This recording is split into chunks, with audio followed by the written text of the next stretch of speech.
Pembukaan Musabaqah Tilawatil Quran ke-46 tingkat Kecamatan Ciampea dipusatkan di Desa Bojong Jengkol. Ratusan masyarakat dan peserta pawai ta'aruf menyaksikan langsung saat Camat Ciampea membuka secara resmi pelaksanaan MTQ dengan memukul beduk. Pemdes Bojong Jengkol yang diberikan amanah menjadi tuan rumah merupakan hasil pengundian tahun lalu. Pasalnya, MTQ tingkat Kecamatan Ciampea setiap tahunnya bergilir dari 13 desa, 3 mimbar yang disiapkan sesuai kebutuhan dari Lembaga Pengembangan Tilawatil Quran Kecamatan Ciampea. Dalam sambutannya, Camat Ciampea menghimbau terhadap kepala desa untuk menganggarkan kegiatan Musabaqah Tilawatil Quran di tingkat desa, sehingga saat pelaksanaan di tingkat kecamatan setiap desa sudah memiliki calon kafilah. Seluruhnya di tahun ini menyelenggarakan MTQ tingkat desa.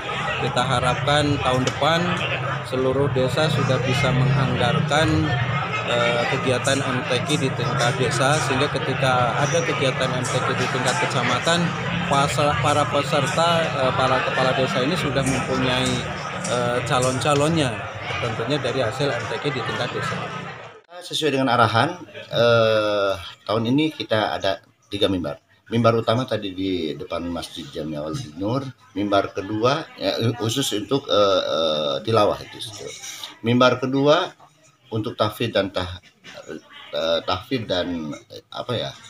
tadi sesuai dengan ini syahril di Majelis Ta'lim Darut Taqwa, kebetulan memang berdekatan dengan mimbar utama. Terus yang mimbar ketiga yaitu di Mushola Al Barokah. Itu untuk 2 kegiatan yang lain yang di pertandingan. Selanjutnya kegiatan MTQ ke-46 dibarengi dan disaksikan langsung Forkopimcam Ciampea dan masyarakat yang hadir. Dilaksanakan pengundian MTQ di tahun 2025 dan Desa Cibuntu ditetapkan menjadi tuan rumah sesuai hasil pengundian. Dari Ciampea, Kabupaten Bogor, Iman Abdurrahman melaporkan.